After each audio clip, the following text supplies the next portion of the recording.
Pitaco no Herege apresenta Escatologia Bíblica com o pastor Antônio Fábio.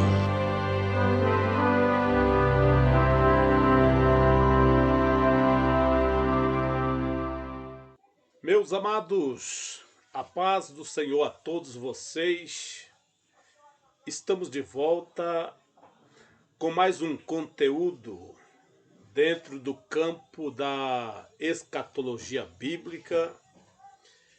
Eu acredito que esse estudo está servindo de elevo espiritual aos irmãos, e dessa forma nós estamos sempre trazendo dentro da ordem um conteúdo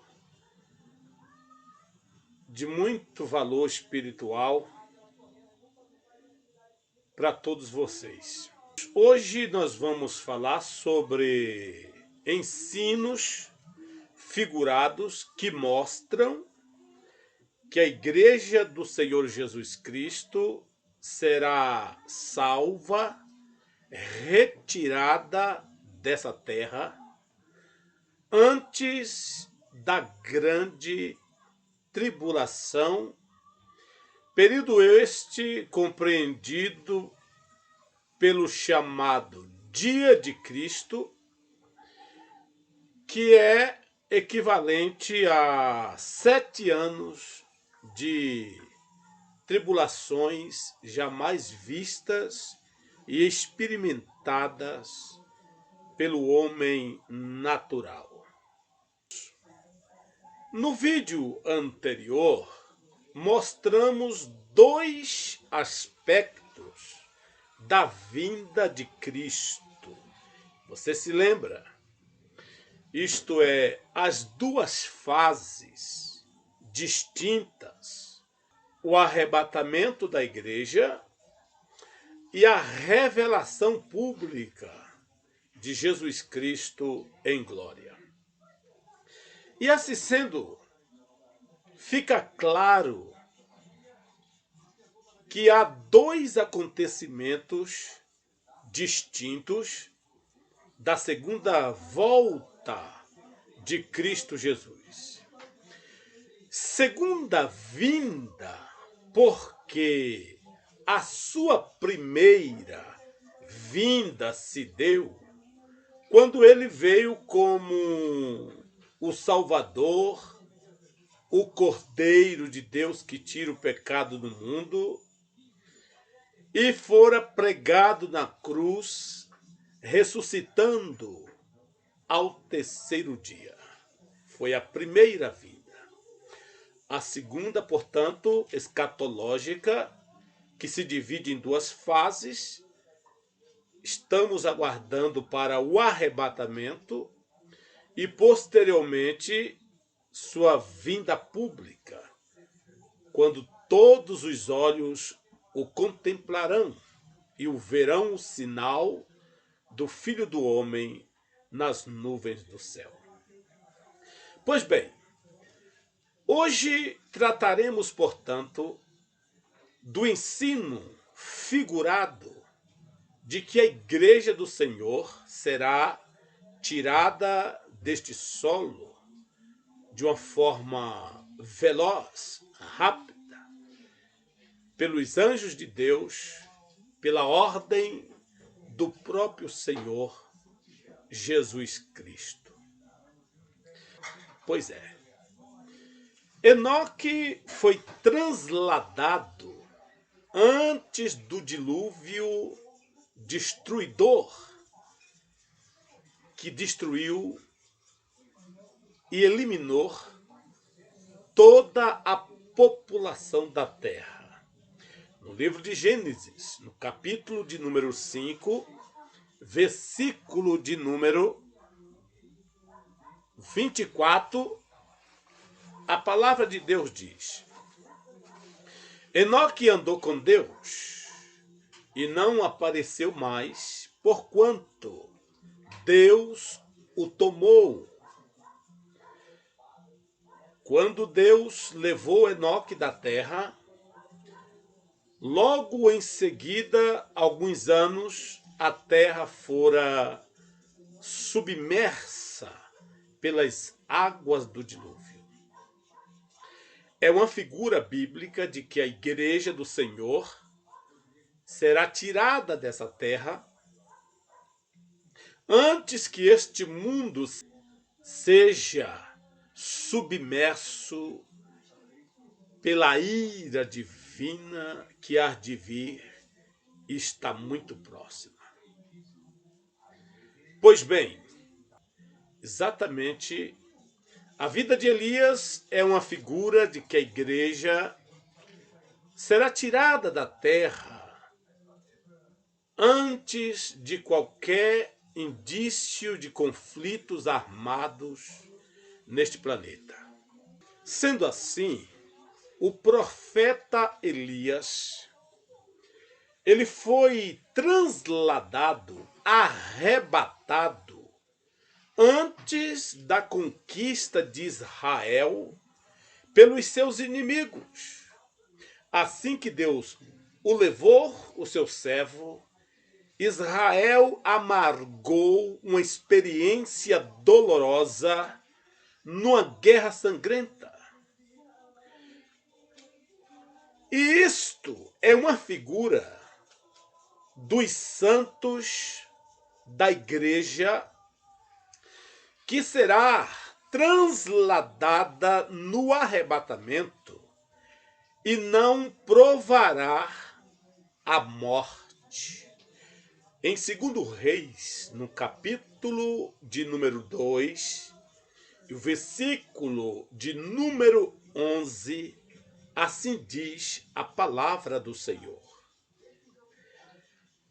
Mas no dia, e indo eles caminhando e conversando, eis que um carro de fogo com cavalos de fogo os separou um do outro, e Elias subiu ao céu no redemoinho. É interessante que a palavra diz que ambos estavam caminhando a serviço dos negócios de Deus. O crente salvo partirá dessa terra e os serviços que eles vêm prestando ao reino de Deus será, portanto, finalizado nesse período da graça de Deus. Glória ao Senhor. Seguindo aos exemplos figurativos, queridos, conforme as Escrituras, Ló fora posto a salvo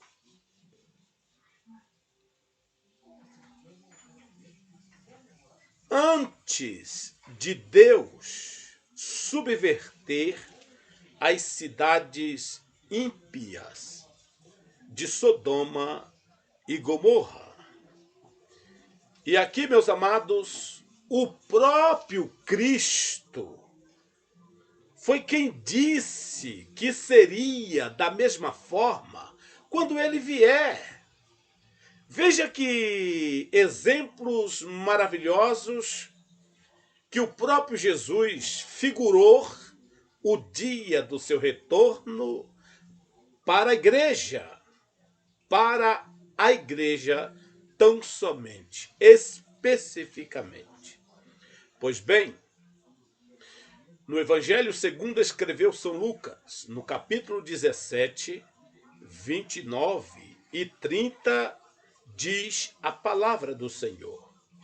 Mas no dia em que Ló saiu de Sodoma, choveu do céu fogo e enxofre, e os destruiu a todos. Assim será no dia em que o Filho do Homem se há de manifestar. Aqui nós temos um mistério profundo inserido nesta declaração, pois olhando os contextos, nós podemos observar que Jesus Cristo vem buscar a igreja antes desse cataclisma. Depois, ele virá com a igreja para livrar Israel da fúria de Satanás e da saga dos tiranos sanguinários que procurará eliminar a nação da face da terra. Muito bem. José teve para si uma esposa gentílica, isto é, uma mulher que não pertencia aos israelitas.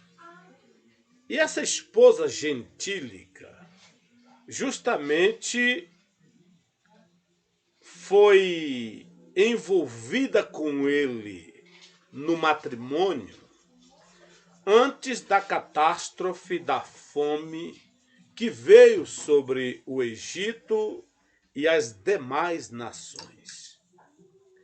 Gênesis, no capítulo 41, dá conta dessa história e você pode conferir. O Senhor Jesus Cristo, no sentido figurado, encontrará o noivo, Cristo e a sua noiva, a igreja nas alturas, antes que venha a catástrofe da grande tribulação nesse planeta Terra. Outro detalhe importante na vida de José, tipologicamente falando, foi justamente o seu encontro com seus irmãos, quando ele se revelou, se deu a conhecer diante deles. José se revelou aos seus irmãos quando estava a sós com eles. E somente mais tarde foi que os estranhos tomaram conhecimento dessa sua revelação aos seus irmãos. Isso mostra que Cristo Jesus transladará sua igreja antes que o mundo tenha qualquer informação, notícia do fato. Vamos aos textos bíblicos? No livro de Gênesis, no capítulo 45 e o versículo 1, nós temos ali a revelação de José. Então José não se podia conter diante de todos os que estavam com ele e clamou: fazei a todos sair da minha presença. E ninguém ficou com ele, quando ele se deu a conhecer aos seus irmãos. Só José e os 11 patriarcas estavam reunidos naquela sala do encontro. No versículo 16 do mesmo capítulo, e a Bíblia diz: esta nova se fez ouvir na casa de Faraó. São vindos os irmãos de José, o que agradou a Faraó e a seus servos. Então preste bastante atenção que, no versículo 1, ele se revela aos seus irmãos somente. No versículo 16, posteriormente, as demais pessoas do palácio e da redondeza são informados de que José e os seus irmãos tiveram um precioso encontro. Isso mostra que a igreja do Senhor Jesus será tirada deste mundo sem que o mundo tenha qualquer conhecimento. Posteriormente, com o desaparecimento de milhões e milhões de cristãos de todos os lugares, de todos os setores, desaparecendo. Então a população terá informação dessas coisas e o abalo será total. Prosseguindo com este exemplo figurativo, queridos, nós temos nas Escrituras duas referências espetaculares: a estrela da manhã e o sol da justiça. Ambos, a estrela da manhã e o sol da justiça, é uma tipologia de Jesus Cristo em acontecimentos proféticos diferentes. A estrela da manhã de Apocalipse, no capítulo 22 e o versículo 16, que diz: Eu, Jesus, enviei o meu anjo para vos testificar essas coisas a favor das igrejas. Eu sou a raiz e a geração de Davi, a resplandecente estrela da manhã. Meus queridos, por que a Bíblia faz menção a Cristo Jesus como sendo a estrela da manhã? Ela sempre precede o sol.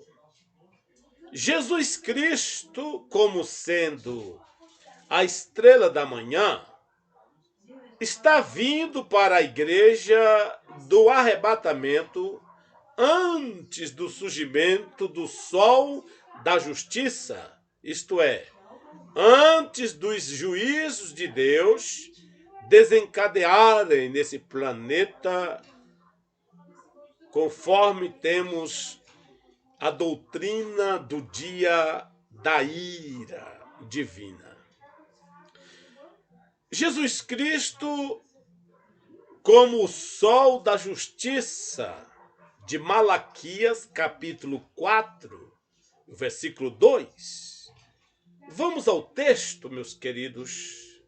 Diz a palavra do Senhor: Mas para vós, os que temeis o meu nome, nascerá o sol da justiça, trazendo curas nas suas asas, e vós saireis e saltareis como bezerros da estrebaria.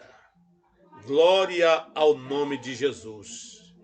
O sol da justiça quer dizer que a sua vinda é para Israel e as demais nações 7 anos depois do rapto. A estrela que precede o sol é uma figura de que ele virá para a igreja do Senhor, levá-la para a eternidade antes de qualquer conflito profético nesse planeta Terra. Nós temos também outra passagem bíblica.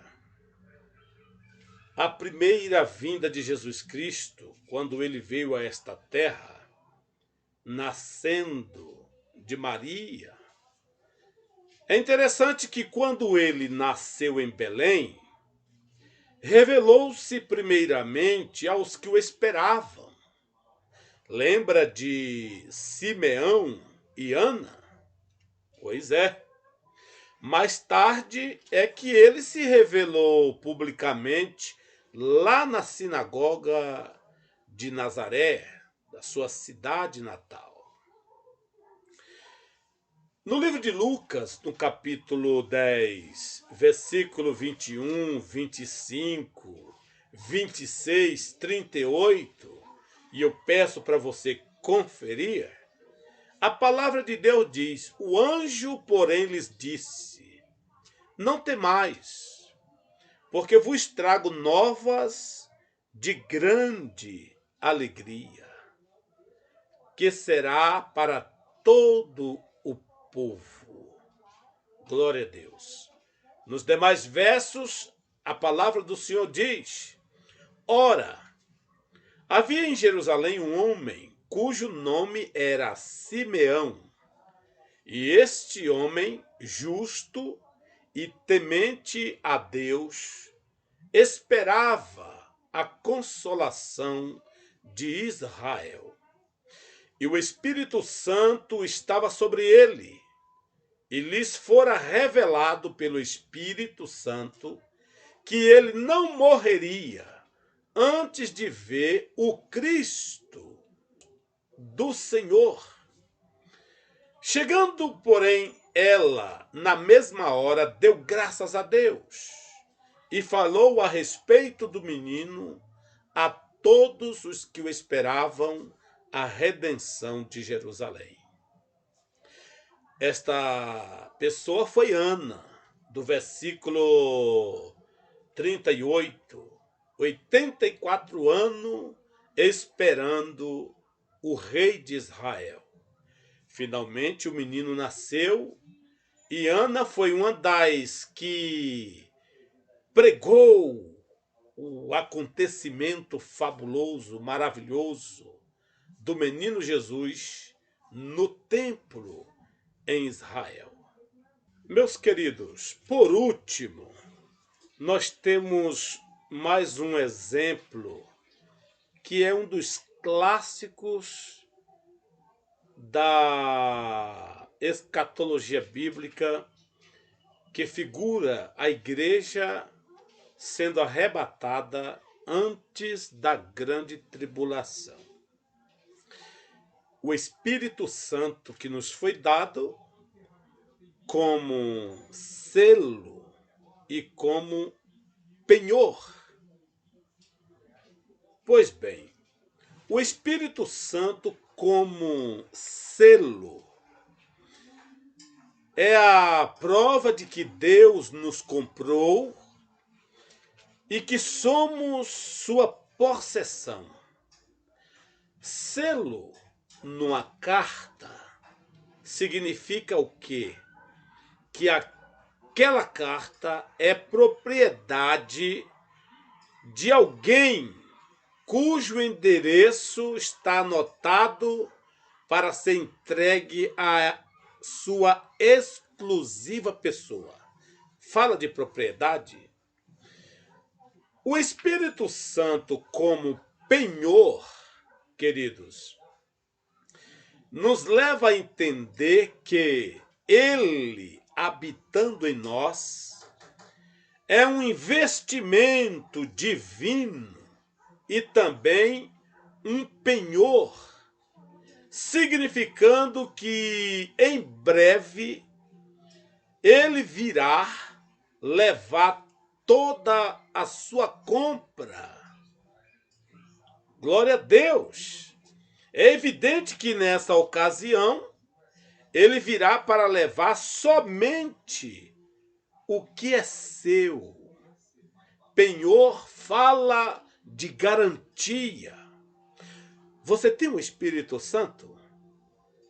É a garantia que Deus está dando a você de que você um dia irá para estar junto com Ele.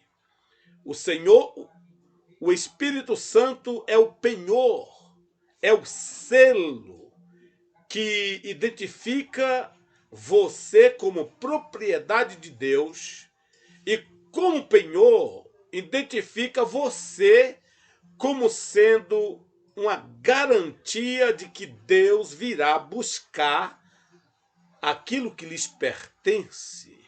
Glória a Deus. Vamos ao texto. A palavra de Deus diz: em quem também vós, depois que ouvistes a palavra da verdade, o evangelho da vossa salvação, tendo nele também crido, fostes selados com o Espírito Santo da promessa. o qual é o penhor da nossa herança, até o resgate da sua propriedade, em louvor da sua glória. Você compreendeu a minha mensagem, meu irmão? Você pode conferir esta referência em Efésios, no capítulo 1, versículos 13 e 14, conforme está aqui. Glória ao Senhor. Deus lhe abençoe, em nome de Jesus. Não deixe de conferir o próximo conteúdo. Que Deus vos abençoe em Cristo Jesus.